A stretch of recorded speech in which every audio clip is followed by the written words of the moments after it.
আল্লাহ পাক হেফাজত করে বলুন আমিন। এই আমার বন্ধুরা বাবারা, সাহাবায়ে কেরাম নবীর জন্য জীবন জীবন সব দিয়েছে। আমি একজন সাহাবীর কথা বলে আপনাদেরকে শেষ করে দিব, মিলাদ কিয়াম করে দোয়া করে দিব। হযরত সালমান ফারসি রাদিয়াল্লাহু তাআলা আমার নূরের নবীর জন্য জীবন জীবন যিনি শেষ করে দিয়েছেন, উনি অনেক বয়স্ক সাহাবী ছিলেন। সালমান ফারসি পাদ্রীর কাছে শুনলেন আখিরি জামানায় একজন নবী আসবে, যেই নবী পাথরের উপর দিয়ে হাঁটলে, পাথরের মধ্যে পা রাখলে পাথরটা মোমের মতো নরম হয়ে গলিয়া যাবে। সেই নবীজি দিনের বেলা চললে আকাশের সূর্যের তাপ যেন না লাগে, মেঘমালা এসে ছায়া দিবে, বন জঙ্গল আর পশু পাখি ওনারা বাতাস করবে। এই কথা শুনিয়া সালমান ফারসি ডাক দিয়া কই, পাদ্রী রে, ও পাদ্রী, আমি ওই নবীর দেখা পাইব কই? তুমি একটা কাজ করো, আমি আমার গণনার মধ্যে দেখছি ওই নবীজি একদিন মক্কা থেকে, মক্কার মানুষ নির্যাতন করবে, মক্কার মানুষ অত্যাচার করবে, মক্কার মানুষের নির্যাতন অত্যাচারের কারণে আল্লাহ পাক বলবেন মদিনা যাওয়ার জন্য, উনি হিজরত করে মদিনা চলে যাবে। তুমি একটা কাজ করো, তুমি মদিনা আয় চলে যাও। জোরে বলুন আল্লাহু আকবার। তিনি কিরজিস্তান ছিলেন, সেখান থেকে পায়ে হেঁটে হেঁটে অনেক বছর লাগায়া মদিনা আসছে। মদিনায় নবীজি আসবে। কে আসবে? নবীজি আসবে। একজন ইহুদির ঘরে গিয়া গোলাম হইছে। কি হইছে? এমনি তো থাকতে পারবে না, বাড়ি নাই ঘর নাই, গিয়া উনি বিক্রি হয়েছে, বিক্রি হয়ে সেটা গোলাম হয়েছে। গোলাম হয়ে সেটা কাটতেছে আপনার পরিশ্রম করতেছে, মানে যে করে গোলাম হয়েছে এর কাজ করতে হবে, তো কাজ কাম করতেছে। নবীজি আসবে, জোরে কন্যা সুবহানাল্লাহ।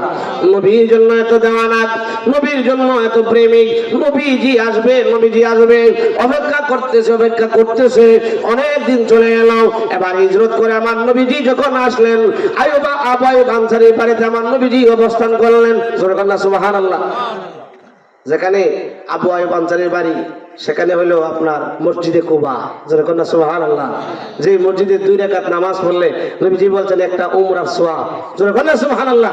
মদিনা শরীফ থেকে আপনার অটো গাড়ি আছে, 5 টাকা ভাড়া যাইতে, আইতে 5 টাকা। অটো গাড়িগুলো খুব সুন্দর অটো গাড়ি, 5 টাকা যাইতে, 5 টাকা আইতে, মসজিদে কুবা। আল্লাহু আকবার। নবীজি সেখানে প্রথম অবস্থান করছিলেন, কারণ সবাই নবীর জন্য দেওয়ানা। হুজুর আপনি আমার বাড়িতে আসেন, হুজুর আপনি আমার বাড়িতে আসেন, হুজুর আপনি আমার বাড়িতে আসেন। আমার নবীকে আমি কার বেজার করব? আমার উটটা যার বাড়ি থেকে থেম না জায়গা, তার বাড়ির মধ্যে অবস্থান করব। আবু আইয়ুব আনসারীর বাড়িতে অবস্থান করছে, সেখানে মসজিদে কুবা হয়েছে। জোরে কন্যা সুবহানাল্লাহ। এবার আবু আইয়ুব আনসারী বাড়িতে আমার নূরের নবীজি, যে সাহাবীরা নবীজির মানে যারা আছে তাদেরকে নিয়ে নবীজি আপনার আলোচনা করতেছে। এমন সময় সালমান ফারসি শুনলাম আর নূরের নবী আসছে মদিনায়। আবু আইয়ুব আনসারীর বাড়িতে দৌড়ে চলে গেলেন, যায়া দরজার মধ্যে দাঁড়াইছে। দাঁড়ায় একবার দেখে আমার নবীজির চেহারা মোবারকের দিকে, আরেকবার দেখে আকাশের সূর্যের দিকে, একবার তাকায় নবীজির চেহারা মোবারকের দিকে, আর মনে মনে বলতেছে, হারে পাদ্রী যে বলছিল তাই তো সত্যি, যে আখিরি জামানার যিনি নবী হবে আকাশের সূর্যের চাইতে অনেক সুন্দর। জোরে কন্যা আল্লাহু আকবার। চোখের পানি ছেড়ে ছেড়ে কান্দে। আরে আমি যদি ওই নবীর খাদেম হইতে পারতাম, আমি যদি ওই নবীর খেদমত করতে পারতাম, ওই নবীর গোলাম হইতে পারতাম। কাঁদতেছে। আমার নবী ডাক দেয়, আবু বকর, এই যে লোকটা কাঁদতেছে, বয়স্ক লোকটা, ওনাকে আমার কাছে নিয়ে আসো। জোরে কন্যা সুবহানাল্লাহ। এবার আবু বকর সিদ্দিক যে কাছে নিয়ে আসলেন। তোমার নাম কি? আমার নাম আবু আইয়ুব। আবু আইয়ুব তুমি কান্দো কেন?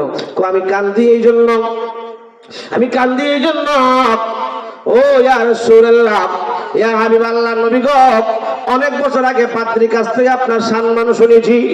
আপনি অনেক সম্মানী, আপনি আখিরি নবী, আপনি রাহমাতুল লিল আলামিন। ইয়া রাসূলুল্লাহ, পাদ্রী যা বলছিল হুবহু মিল আমি পাইছি। সবাই কোন মারহাবা। কেউ একে একে জন বোঝা যাইতেছে নাকি? তা শেষ করে দিলাম, শেষ করে না। আল্লাহুম্মা সাল্লি আলা সাইয়্যিদিনা মুহাম্মদ, আল্লাহুম্মা সাল্লি আলা সাইয়্যিদিনা মুহাম্মদ, নাবিয়ানা শাফিয়ানা মাওলানা মুহাম্মদ, আল্লাহুম্মা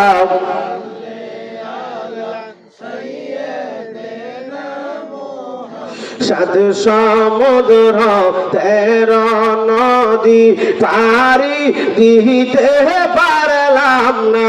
বলেন সাত সমুদ্র 13 নদী পারি দিতে পারলাম না।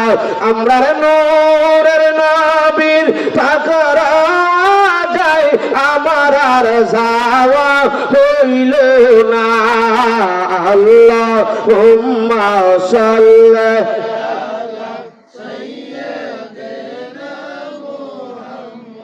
আলা নবিয়ানা মাওলানা মুহাম্মদ। আল্লাহুম্মা সাল্লি আলা সাইয়্যিদিনা মুহাম্মদ নবিয়ানা।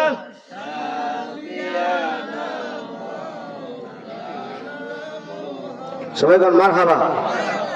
সালমান ফার্সি নবীর দেওয়ানা। কার দেওয়ানা?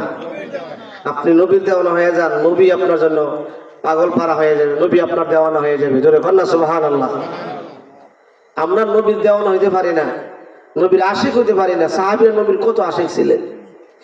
ইয়া রাসূলুল্লাহ, ইয়া হাবিবাল্লাহ, নবী গো আমি কান্দি এই জন্য, পাদ্রীর কাছে আপনার অনেক সুনাম শুনেছিলাম গো নবীজি। পাদ্রী যা বলছিল তা আমি সঠিক পাইলাম। ইয়া রাসূলুল্লাহ, আপনি তো পূর্ণিমার চন্দ্রের চাইতে আরো সুন্দর নবীজি।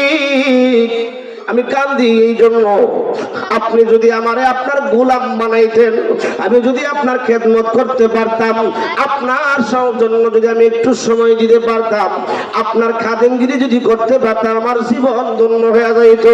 ইয়া রাসূলুল্লাহ, নবী গো আপনি নবীর জন্য আমি যুগ যুগ ধরে অপেক্ষা করতেছি, কোন সময় আপনারে পাইব। ইয়া রাসূলুল্লাহ, আপনারে পাইলাম, কিন্তু আমার নবী কই ঠিক আছে আমার কাছে থাকো, আমার খেদমত করো, তুমি তোমার আমি অনুমতি দিলাম, তুমি কালিমা পড়ে মুসলমান হও। সালমান ফার্সি বলে ইয়া রাসূলুল্লাহ, আমারে কালিমা পড়ে মুসলমান বানান। এবার মুসলমান বানাইলেন।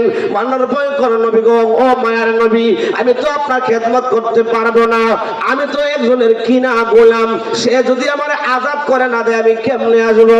জোরে কন্যা সুবহানাল্লাহ। আমার নবী কই সালমান যাও, তুমি তোমার মনিবের কাজ করতে থাকো, আর তোমার মনিবরে তুমি দেখো না কোন একটা কিছু হয় কিনা, দেখি একটু অপেক্ষা করো। জোরে কন্যা সুবহানাল্লাহ। এবার সালমান আমার নবীর দরবারে ফাঁকে ফাঁকে আসে, কিন্তু ইহুদি বেড়ার কেনা গোলাম নবীর দরবারে আসে, সে সহ্য করতে পারে। একদিন আমার নবীর দরবার থেকে যখন বাড়িতে গেছে অনেক মারধর করছে।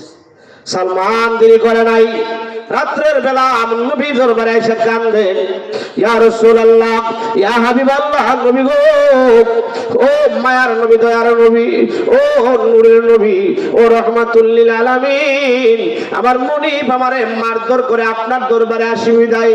এবার আমার নবী ডাক দিয়ে কয়, আরে সালমান, তুমি তোমার মনিবরে জিগাইবা কত দিরহাম দিলে, কত টাকা দিলে তোমারে মুক্তি দিয়া দিবে।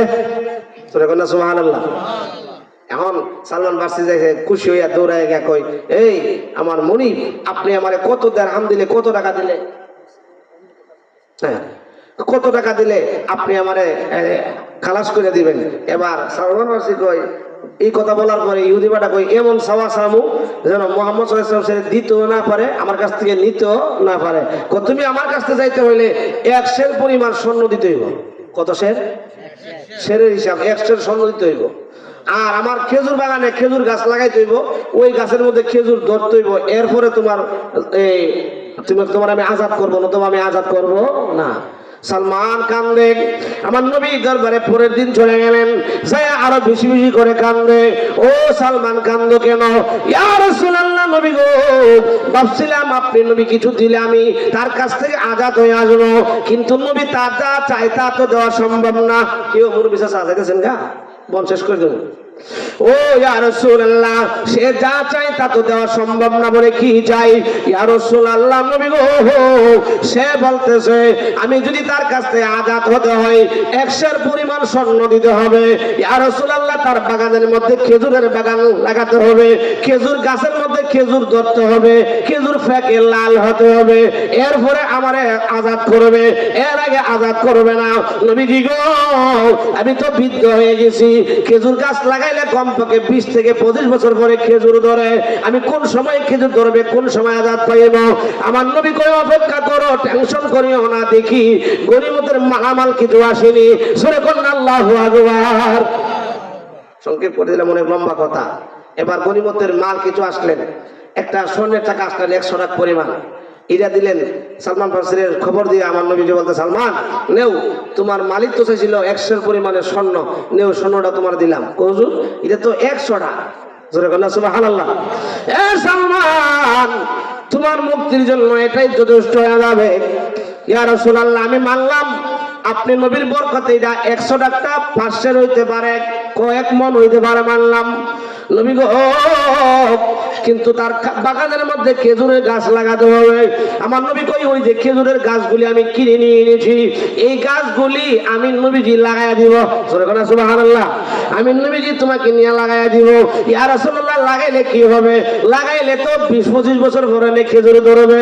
আমার নবী কই, না রে না, এ সালমান, তুমি লাগাইয়া বাড়িতে যাইবা, যাইয়া স্বর্ণটা ওজন করাইবা, ওজন করাইয়া ইহুদি নিয়ে তুমি বাগানে আইবা, আয়া দেখবা খেজুর পেকে লালে লাল হয়ে রয়েছে।